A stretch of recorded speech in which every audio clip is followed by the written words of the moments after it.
ልጅ ይሄ ጫማ የታገትኩ ጊዜ አይቼዋለሁ።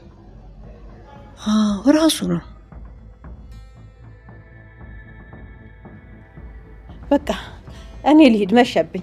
እንዴ ለምን እናቴ? ደግሞ ቆይ መኪና ይዣለሁ እኔ ነኝ ቤት ድረስ መሸኘት። እሺ አይ ከቤት አንድ ሰው ካየኝ እንኳን ችግር ይፈጠራል። ቢሆንስ እናቴ? ነይ መሰረቴ ነይ ወደዚህ። ወይ እናቴ አውርታችሁ ጨረሳችሁ? አዎ በቃ ደህና ደሩ። እኔ እቸኩላለሁ። እንዴ ምን? አንዴ በቃ ለመጀመሪያ ለመጨረሻም ጊዜ አንድ ጊዜ ብቻ አስደውይኝ። ለምን እንት ትጠይቂኛለሽ? ጓደኛሽ አለች አይደል እንዴ? እሷ አታስደውልሽም ወይስ ከሷ የተደበቀ ነገር ነው? ከሷ የተደበቀ ነገር ሆኖ አይደለም እንዴ? በቃ ሴት አይደለሽ እንዴ? ለምን አትረጂኝ? በቃ አንድ ጊዜ ብቻ እኮ ነው። እሺ በቃ ግን እዚሁ እየሰማሁሽ ነው የምትደውይው። እሺ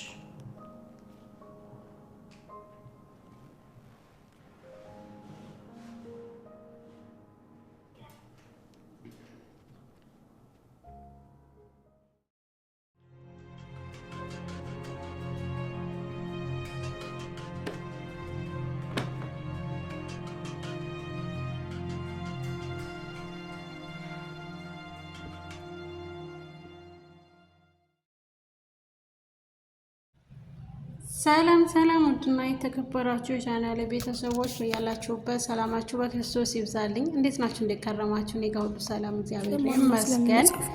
ደስ በሚለው ሁኔታ ተመልሻለሁ ማለት ነው። እንግዲህ ሁላችሁም እንደምታውቁት አይንዬን ማለት ነው የመሲንና የንንሻን እናት ያገተው ሰው ማን ነው የሚለውን ወይዘሮ ገንዘብ ብቻ ነው እንጂ የምተማመንበት የማይጸን ቤተሰብ አለሽ። ደስታ አለኝ፣ ሰላም አለኝ። ግን ገንዘብ ከሌለሽ ይሄ ሁሉ ነገር ቢኖርሽ ምን ጥቅም አለው? እኔ እኮ ነኝ የማኖራት። ደጋግመሽ ይሄን ቃላት ተናገሪ። አንቺ የምትኖሪው በእኛ ነው። እሺ ምን አልሽ ማለት ነው? ምክንያቱም ከአሁን በፊት ያለሽው መንገድ ላይ ነው። እሺ እንዳትዋረጂ። እሺ አንቺን እኮ በአንድ ማስረጃ ብቻ ላጠፋሽ እችላለሁ። ገባሽ? ተይ እንጂ እንደዛ ነው የሚሰማኝ? አዎ በሚገባ እንደዛ ነው የሚሰማኝ። ለዚህ ለተናገርሽው ንግግርሽ አልቅሰሽ ትለምኛለሽ። እኔ ደግሞ የዛኔ የሚራራ ልብ የለኝም። መሲን ቆፈረችው ጉድጓድ በሰራሽው ከባድ ወንጀል ታስረሽ ትቀጣታለች። አንቺ አንድ ነገር ታደርጋለሽ። ሁሉንም ጉድሽን ተጣጣረች ያለ ሴት ናት። ምንም እንትን ቢሆን አደጋም ቢሆን እንግዲህ የፈረመችው ወረቀት ነበረ ካሁን በፊት ማለት ነው። መሲ የፈረመችው ለእሷ የተመሰላት ቤቱን ለቃችሁ እንድትወጡና ቤሉን ቤት ቢገዛላችሁ አንቀበልም ስትይ ፈርሚ ብላ ነው ያስፈረመቻት። ነገር ግን ወረቀቱ ላይ የተጻፈው እንደዛ አይደለም፣ ሳታነብ ነው የፈረመችው ማለት ነው። አሁን ደግሞ ህገወጥ ስራ እየሰራች የነበረችው ራሷ ስለሆነች የእሷን ስራ ነው አሳልፋ ልሰጥ የሞከረችው ማለት ነው። መሲ ህገወጥ ስራ እንደምትሰራ አድርጋ ነው የተናገረችው ማለት ነው። መሲ መንገድ ላይ አግኝታት እንዴት በዚህ ሰፈር ልታልፊ ቻልሽ? እንዴት መጣሽ? በማለት ነገር በመጣት ነው የተገናኙት ማለት ነው። ሆኖም ግን ደግሞ ከባዱ ምንድነው ብትሉ አይንዬ ያገታትን ሰው አውቀዋለች። ያገታት ሰው ማን ነው የሚለውን ለይታ ስላወቀች አሁን ላይ ችግር ይፈጠራል የሚመስለን ነገር ቢኖር እንግዲህ ምን ትላለች? አሳልፋ ትሰጣለች ወይስ አሁንም ደብቃ በራሷ ልትወጣ ልትመራመር ትችላለች የሚለውንም አብረን እናያለን ማለት ነው። በነገራችን ላይ ለልጇ መናገር አትችልም። ለልጇ ከተናገረች ያው አደጋ ነው የሚፈጠረው። እሷ ደግሞ እናቶችና ልጆቿን አደጋ ላይ ይመጣልና ጣሉባትም አትፈልግም። ምናልባት በእናቱ የመጣ መኩ ይገለዋልን ብላ ስለምታስብ እሷን ለእናቷ አልተናገረችም። መሲ እስካሁን ነፍሰ ጡር ናት። ነፍሰ ጡርነቷን ራሱ አላወቀችም ይመስለኛል። ግን ደግሞ ምናልባት ነፍሰ ጡር ስለሆነች እውነት ይወዳታል ወይ? ይሄም የራሱ ጥያቄ ነው። በመቀጠል ደግሞ ለዚህ እህት ጓደኛ ማለት ነው አንገቷን የታሰረችዋ ልጅ ቤዚ ማለት ነው። ቤዚ ደግሞ በድጋሚ አሁንም እያጣራች ነው ያለችው። በእህቷ ስልክ ስትደውል ደግሞ በእህቷ ስልክ ስትደውል ኑኑሻ ስልክ ሲደወል ያ ስልክ ቁጥር አሁንም የእህቷ ባል እንደሆነ ሴፍ ተደርጓል ማለት ነው። ምክንያቱም የእህቷ ፍቅረኛ እንደሆነ ስለምታውቅ እንግዲህ ቴዲን ለምን ሴቭ አደረግሽው ስልክሽ ላይ ስልኩ ምን ይሰራል የሚለው አጋጣሚ ይመጣል ማለት ነው። በመቀጠል ደግሞ ሶስተኛው ነገር ምንድን ነው? ወይዘሮ ማናት እኔ በዛኛው ብዙም ስለማላውቃት ነው ስሟን ይቅርታ። በመቀጠል ወንድማችን የምንወደው ቤሉ ወይም አዱናይ ሆኖ የሚሰራው ልጅ ማለት ነው። እሱ ደግሞ በድጋሚ አሁንም ወደ ገጠር ለመሄድ አስቧል። ገጠር ለመሄድ ያሰበበት ምክንያት ምንድን ነው? መረጃ ሊያወጣ ስለፈለገ ነው። መረጃውን ደግሞ የሚያመጣው ከመኩ ጋር ገጠር በመግባት ነው። ገጠር ሊገቡ ተነስተዋል ማለት ነው። ገጠር ሲገቡ ደግሞ የወይዘሮ ሄለን ሙሉ መረጃ የሚገኘው እዛ ነው።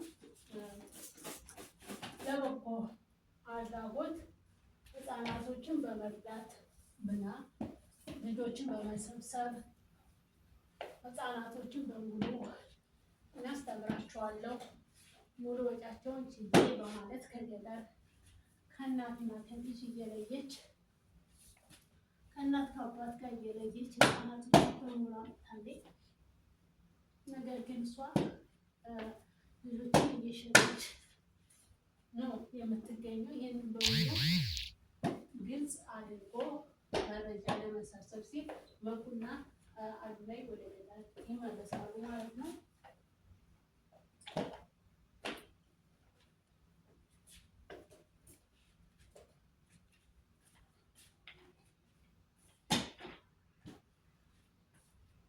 ውድና የተከበራችሁ የቻናሌ ቤተሰቦች በያላችሁበት ሰላማችሁ ብዝት ይበልልኝ። አሁንም በቀጣይ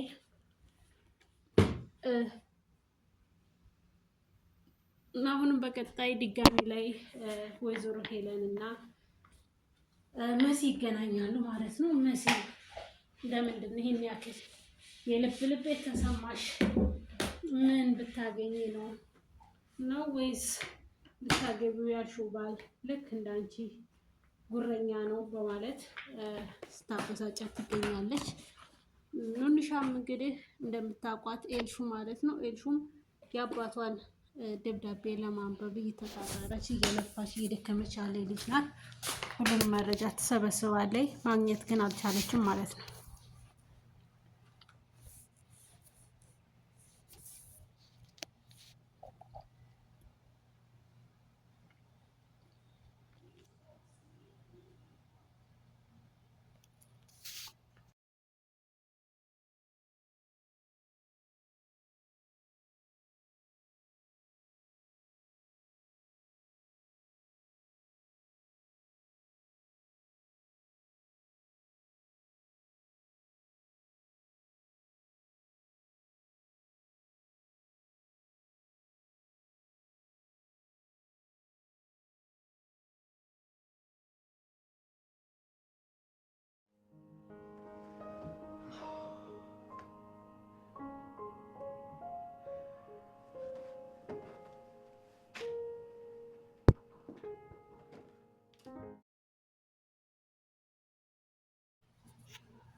የቤሉልና የአዱናይ ጸብ ምንድን ነው? ኑንሻ ናት። ነገር ግን ኑንሻ ደግሞ የምትወደው አዱናይ ነው፣ ቤሉልን ነው። ቤሉል ደግሞ ቤሉልን የምትወድ ደግሞ ቤዚ ናት ማለት ነው። ቤዚ ደግሞ በጣም የምትወደውና የምታፈቅረው ለሱ ስትል እዚህ ድረስ የገባች እና እዚህ ቦታ ላይ ያለችው እሷ ለሱ ስትል ነው ማለት ነው።